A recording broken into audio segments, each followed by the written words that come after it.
Саламатсыздар ма? Қазір мына түрде берілген квадраттық функциямыздың графигін салуды қарастырайық. Бұл жерден көріп тұрғандарыңыздай түбірасты x-1-дің квадраты дейді. Бұл жерде мына квадрат сыртында тұр. Бірінші мына түбірасты x-1-ді қарастыруымыз керек. Егер де мынаны біз былай жазып кететін болсақ, онда y тең x квадрат азайтылған 3x азайтылған x-1 деп жазып кете салатын болсақ, онда бұл жерден қате кетеді. Себебі мына функциямыз бізде қандай? Минус шексіздіктен плюс шексіздіктің арасында анықталған, яғни x-тің кез келген мәні үшін анықталған болады ғой. Ал бірақ мынау түбірасты болғандықтан бұл жерден біз қазір анықталу облысына мән беруіміз керек екен. Ең бірінші мына түбірдің астындағы функциямыз, яғни түбірдің астындағы x-1 бұл осыны қарастырамыз ғой, міне осы функциямызды. Ал бұның анықталу облысы бізде dy, яғни қандай болу керек?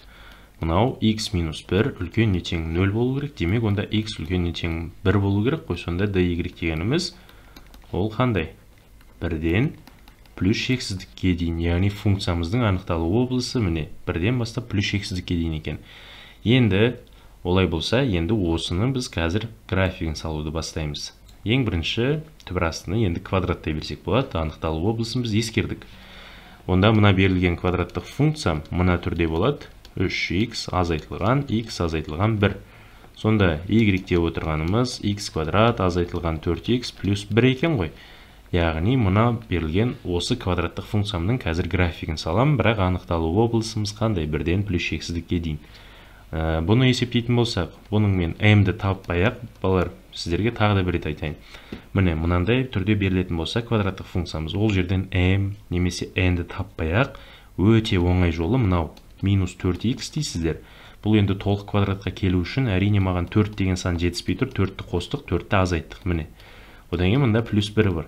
Сонда бұдан көріп тұрғандарыңыздай, бұл дегеніміз міне x квадрат азайтылған 4x плюс 4 минус 3 қой. Сонда мына 1 деген санды біз 4 азайтылған 3 деп не істедік? Түрлендірдік. Ал мына бөлігі сіздерде нені береді? x азайтылған 2-нің квадраты минус 3. Яғни мынау біз не істедік? Толық квадратын бөліп ала салдық. Егер квадраттық функцияның графигін салу керек болса, оның толық квадратын бөліп алу оңай жүзеге асырылатын болса, онда сіздер оны ойланбастан осылай толық квадратын бөліп алыңыздар. Сол кезде бірден бұның m және n-ін табу өте оңай болады. Яғни y дегеніміз міне x азайтылған 2-нің квадраты минус 3-ке тең болды ғой. Ал бізде формуламыз бар еді. Міне жазайын бұны. X азайтылған m-нің квадраты плюс n деген. Бұдан көріп тұрғандарыңыздай m-нің мәні 2, ал n-нің мәні минус 3 екен. Бұның төбесі 2-де минус 3 деген нүктеде жатады екен. Ал енді келесі OX және OY өстерімен қиылысу нүктесін анықтайық. OX өсімен қиылысу үшін y тең 0 және y тең x квадрат азайтылған 4x плюс 1 осы екеуін қиылыстырамыз. Ал бұл дегеніміз x квадрат азайтылған 4x плюс 1-ді 0-ге теңестір деген сөз. Яғни квадраттық теңдеу шешімін шеш деген сөз екен ғой. Бұны 0-ге теңестіріп, енді осыған квадраттық теңдеу шешетін болсақ, мен онда бұған x1 және x2 дискриминант арқылы есептейтін болсақ, 4 плюс минус түбірдің астында 16-дан 4-ті азайтатын болсақ 12, яғни түбірасты 12 бөлінген 2. Сонда бұның мәні 4 плюс минус 2 түбірасты 3 бөлінген 2. Бұл дегеніміз 4 азайтылған түбірасты плюс минус 4 деп бұң, кешіріңіздер, 2. 2 плюс минус түбірасты 3-ке тең екен. Яғни бұл OX өсімен 2 азайтылған түбірасты 3-тен 0 және 2 қосылған түбірасты 3-тен 0 деген нүктеде OX өсімен қиылысты. Келесі OY-ға келетін болсақ, OY өсімен қиылысу үшін x тең 0 деген түзу және y тең x квадрат азайтылған 4x плюс 1 деген параболаның ортақ нүктелерін алатын болсақ, онда x-тің орнына 0 бере салатын болсақ, бұл 0-де 1. Мұна 1 қайдан шықты деген сұрақ туындаса, мұна x-тің орнына сіздер не істедіңіздер? 0-ді бердіңіздер. Яғни мынау OY өсімен 0-де 1 нүктесінде қиылысады екен. Енді бұның біз анықталу облысын таптық, міне 1-ден плюс шексіздікке дейін деп. Ал бірақ мына қарап отырсаңыздар, міне мына түрдегі функцияларыңыздың мынаның анықталу облысы бізде бірақ минус шексіздіктен плюс шексіздікке дейін болып кетті ғой. Бірақ біз оны олай алмаймыз. Мына бастапқы берілген функциямыз бойынша 1-ден плюс шексіздікке дейін деп аламыз. Ал олай болса бұның графигін салайық. Енді қазір мен мына жаққа кестемді пайдаланайын. X-қа 1-ді берсек, бізде неше шығады? Мына жерге қояйық, 1-ден 2-ні азайтсақ, бізде нешеге тең? -1, -1-дің квадраты 1, 1-ден 3-ті азайтсаңыздар, -2 екен. Келесі x-қа 2-ні берсеңіздер, ол -3, ал x-қа 3-ті беретін болсаңыздар, -2. Келесі 4-ті беретін болсақ, 2, 4, 4-тен 3-ті азайтсақ, 1, ал 5-ті беретін болсақ, 5-тен 2-ні азайтсаңыздар, 3, 9, 9-дан 3-ті азайтсақ, 6. Яғни мынау, біз не істедік? Мына x-терге 1, 2, 3, 4, 5 дегенді мына жердегі x-терге қойып, сәйкесінше y-тің мәндерін анықтадық. Не үшін біз тек қана 1-ден бастап алдық? Өйткені бастапқыда мына функциямыздың анықталу облысын таптық қой, 1-ден плюс x-дікке дейін дедік. Ал енді осының графигін салайық. Графигін салатын болсақ, мынау былай дейді, мынауымыз былай. Y өсі, мынау x өсі. X-іміз 1-ге тең болса, және бұл жерден m дегеніміз нешеге тең? 2-ге тең. M тең 2 болса, онда мына m тең 2 деген түзуде осыны алайық. Яғни бұл бізде мына берілген параболамыздың өсі болады. Мынау 2 болса, 1 мында жатыр, мында 3 жатыр, мында 4 жатыр деген сияқты ғой. Міне 4. 1-ге сәйкес мәні -2 дейді. Міне 1-ге сәйкес -2. Одан кейін келесі 2-ге сәйкес -3 дейді. -3-іміз мында жатыр. Міне 2-ге сәйкес -3. Себебі көріп тұрғандарыңыздай төбесінің координатасы 2-де -3 қой. Ал 3-ге сәйкес -2 дейді. Міне мынауымыз 3-ге сәйкес -2. Ал 4-ге сәйкес мәніміз 1-ге тең дейді. Мынау міне 4-ге сәйкес мәніміз 1-ге тең. Ал егер 5-ге тең болатын болса, онда оның мәні 6-ға тең дейді. Яғни мына жер ғой. Сонда біз тек қана 1-ден үлкен ғана сандар үшін қарастырамыз ғой. Мынау берілген параболамыздың былай болады екен. Яғни мына квадраттық функциямның графигі былай кетті, мынадан былай кетеді. Мынау әрине мына жері сәл қисықтау болып қалды, соны дұрыстап жіберейік.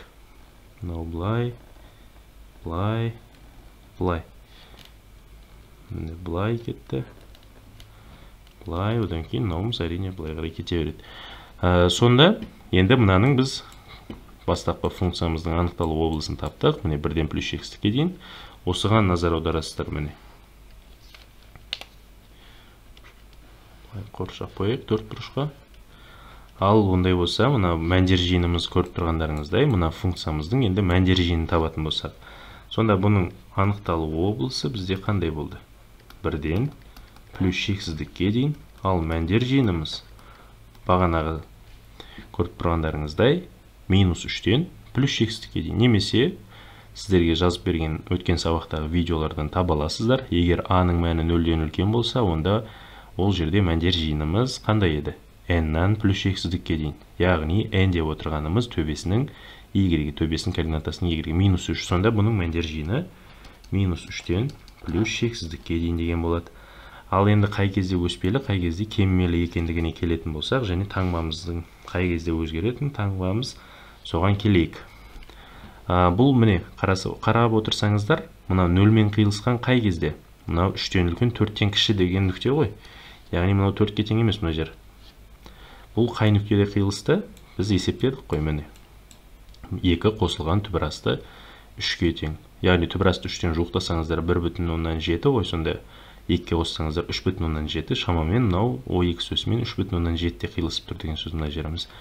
Енді осы функциямыз үшін қарастыратын болсақ, анықталу облысына сәйкес x тиісті бізде 1-ден қандай болады дейін болса 2 қосылған түбірасты 3-ке дейін дейміз. Міне осы аралыққа тиісті болатын болса, онда біздің функциямыздың таңбасы қандай екен? Міне 1-мен мына нүктеміз 2 қосылған түбірасты 3. Онда бұл кезде мына графигіміз астына кетіп қалды ғой, яғни терісімен қабылдап тұр. Сонда бұл кезде y 0-ден кіші деген болады. Ал егер x тиісті 2 қосылған түбірасты 3-тен плюс x-дікке дейін болса, сонда мына нүктеден бастап x-іміз былай болса, онда графигі көріп тұрсыздар, жоғары қарай міне үстінде жатыр. Сонда бұл кезде функцияларыңыздың мәні оң болады екен.